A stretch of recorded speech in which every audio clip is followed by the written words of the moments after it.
Following the deployment of the National Guard troops and the numerous videos of those same troops and police getting together to brutalize protesters, several administration officials have publicly distanced themselves from President Trump's actions.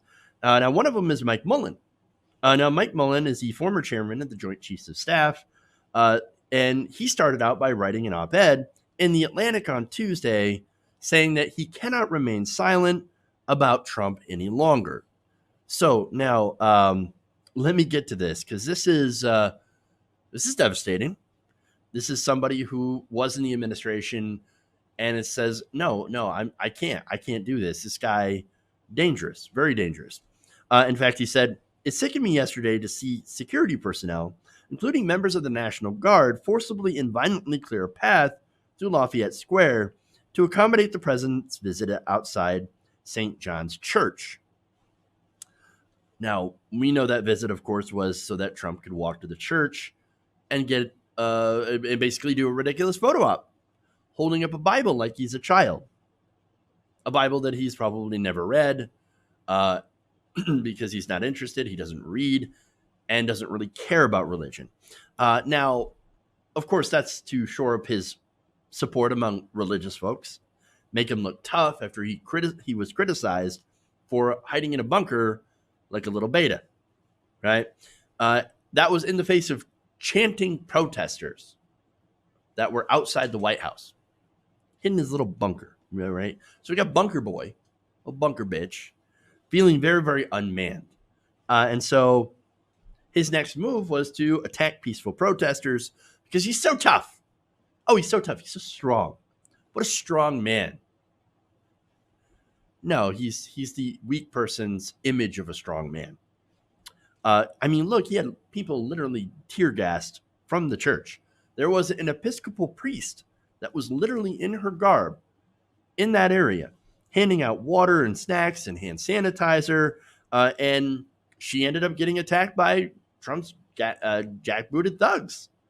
We had, of course, journalists that were attacked, an Australian journalist and a camera crew that was attacked by Trump's thugs, right?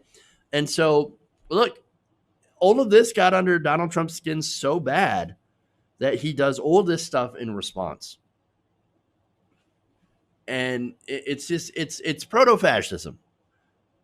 And now, get load of this, right? So now his new excuse for hiding in the bunker like a sad little baby is, oh no, I went there to inspect it. Oh, so you just happened to inspect it during a time in which there were massive protests outside the White House, and when they literally shut the lights off, turned the lights out on the White House. Oh no, that's all a coincidence. Donald Trump was just inspecting it, and he wasn't actually hiding for protest. No. You've got to be kidding me. Beta male, cuck. Very sad. So now, back to Mullen, right? Because this is important. Mullen served as chairman under Presidents George W. Bush and Barack Obama, and he went on to criticize that stunt of a photo op. He said, whatever Trump's goal in conducting his visit, he laid bare his disdain for the rights of peaceful protest in this country, gave succor to the leaders of other countries who take comfort in our domestic strife, and risk further politicizing the men and women of our armed forces. Now, the retired four-star Navy Admiral said armed forces would obey lawful orders. So, lawful orders, that doesn't mean that they would obey necessarily Donald Trump. He says, I am less confident in the soundness of the orders they will be given by this commander-in-chief, and I am not convinced that the conditions on our streets, as bad as they are, have risen to the level that justifies a heavy reliance on military troops. So he said, our fellow citizens are not the enemy and must never become so. That is incredibly powerful. So now, there are National Guard members who are beginning to agree. In fact, one activated National Guard member who is currently in the process of refusing orders, talked the truth out. And he said that the events of the last few days have shattered his beliefs that there could be such a thing as justified use of force. Quote, most of all, I feel that I cannot be complicit in any way when I've seen so many examples of soldiers and police acting in bad faith, he said via encrypted text message. There's another guardsman, a medic in an infantry line company in Pennsylvania, who has not received orders to deploy. But he says if they do get those orders, he plans to refuse those orders if it comes to it, and is considering lawyering up. He says, quote, I can't do it. Even looking at my uniform is making me feel sick that I'm associated with this, especially after the National Guard unit shot that man who owned a barbecue shop in Kentucky. I live in Pennsylvania. I live with the history of Kent State. I'm not being a part of that. And you also have reports of police officers who have resigned as well from being on the front line. They said, I'm not going to do this. I'm not going to take part in this, attacking our fellow American citizens. And look, it goes further up the chain. James Miller Jr., Department of Defense advisor, has actually resigned, effective immediately from the Military Service Board. In his resignation letter to Secretary of Defense Esper, which was obtained by the Washington Post, Miller Jr., who served with the U.S. Undersecretary of Defense for Policy from 2012 to 2014, recalled that he swore an oath of office to support and defend the Constitution of the United States. You know, that thing, that paper in which, or the document that conservatives claim that they're in favor of? Yeah, that Constitution that now they're in violation of by basically destroying people's First Amendment rights to peaceably gather. Yeah, that whole thing, right? Apparently, there are still people who believe in that document, and they are not in the Trump administration. So now, he also says he swore an oath to bear truth and true faith and allegiance to the same, similar to what the defense secretary had done before he took office. On Monday, June 1st, 2020, I believe that you violated that oath, Miller wrote to Esper. Law-abiding protesters just inside the White House were dispersed using tear gas and rubber bullets. Now, the administration says, oh, no, we didn't use tear gas. Oh, no, we just used smoke. No, it was tear gas. And so they're trying to basically lie and say, oh, no, we didn't use tear gas. You did. And even if you used smoke, there were still rubber bullets and there was still excessive force, and they were still peaceably assembled, and they were still forced out so that Trump could do his ridiculous photo op. There is so much wrong there, right? Than to have a discussion that's bogged down on what kind of chemicals did we use against the protests, against peaceful protesters.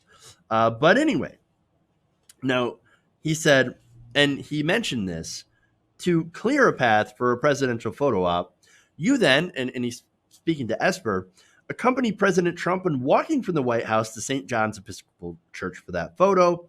You may not have been able to stop President Trump for directing this appalling use of force, but you could have chosen to oppose it. Instead, you visibly supported it. In his letter, by the way, Miller also queried Esper on whether he believes the Constitution's limits were in relation to his duties. Or, I'm sorry, in where he believes the Constitution's limits were. And so he's asking, like, where do you stop? Where, quote, you must have thought long and hard about where that line should be drawn. I must now ask, if last night's blatant violations do not cross the line for you, what will? Unfortunately, it appears that there may be few, if any, lines that President Trump is not willing to cross. So you will probably be faced with this terrible question again in the coming days. And look, one of those things that Trump has been talking about, he's been asking about what kind of tanks and vehicles he can put on the streets. He wants to roll in the tanks against American citizens and create our own Tiananmen Square. That's what Trump wants to do. And Esper, I mean, this guy's saying to Esper, hey man, look, you gonna allow that to happen? You gonna allow that? Like, where's the line for you? If tear gas and rubber bullets is not the line, where is it? Where is it? This is a direct challenge. This is him coming up and slapping in the face and saying, what are you gonna do? What are you gonna do? Where's your line? Do you believe in the Constitution or not? This is incredibly strong. Incredibly strong. He says, he continues by saying, you may be asked to take or to direct the men and women serving in the U.S. military to take actions that further undermine the Constitution and harm Americans.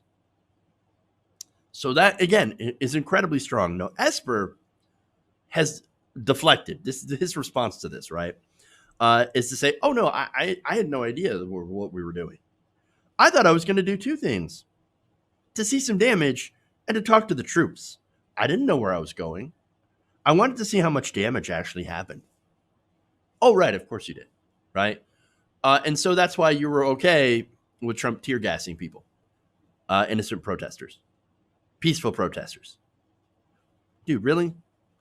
No. This is appalling. You did allow this to happen. You didn't speak out. You should have, and you should resign. I mean, claiming ignorance while not condemning these actions is pathetic. It is absolutely cowardly. And look, I mean, I'm not the only one that's saying it. A lot of people are saying this because it's true. It is a cowardly act because he's a cowardly person. He doesn't want to go against Donald Trump. That's who these people are. Now, Miller, at the end of this letter, said this, closed out with, I wish you the best in very difficult times. The sanctity of the U.S. Constitution and the lives of Americans may depend on your choices. That's probably the most disturbing thing about this, right? We have people in power who don't care about the Constitution, don't actually care. I mean, look, all those right-wingers, by the way, that were saying, oh my God, wearing a mask and not being able to go and dine in at Applebee's, that's a violation of my constitutional rights. But when this happens, when the military, the National Guard is used against American citizens peaceably assembling to redress their grievances, they don't say a thing. Nary a peep from these guys. Hey, I guess you shouldn't have been out there protesting the police then. Go ahead and lick that boot a little bit more. You might have missed a spot. No, these people, they're deep throating that boot. It's disgusting. It is disgusting. All these people care about is their power. Mark Esper cares about his power and not about the Constitution. He's not going to put his ass on the line, unlike some of these guys who are putting their asses on the line. Again, we have National Guard members that are anonymous. They're afraid of retribution, but they're saying, look, I'm not going to do this. If you order me to do this, I'm going to refuse. And that's going to come with serious penalties. And serious repercussions. But Esper is too afraid to do that because, again, all he cares about is his power and his privilege and his access to Donald Trump. It's disgusting. He's a disgusting person. Hey guys, hopefully you enjoyed that free video. Now I'm going to have to ask you a favor. Between the demonetization and the YouTube algorithm messing around with view counts, etc., we're having a hard time adjusting to the new YouTube reality, which is where you guys come in. See, we have a Patreon, patreon.com/TYTNation, set up to help us rely on you guys, the viewers, instead of big corporate ads. Look, you know the show. You know how I'm not in favor of big corporations anyway. So help us transition away from relying on the ad model to pay the bills and sign up to be a patron, patreon.com/TYTNation. That goes a long way to help us keep the lights on. And you guys will know that you're supporting independent, progressive media.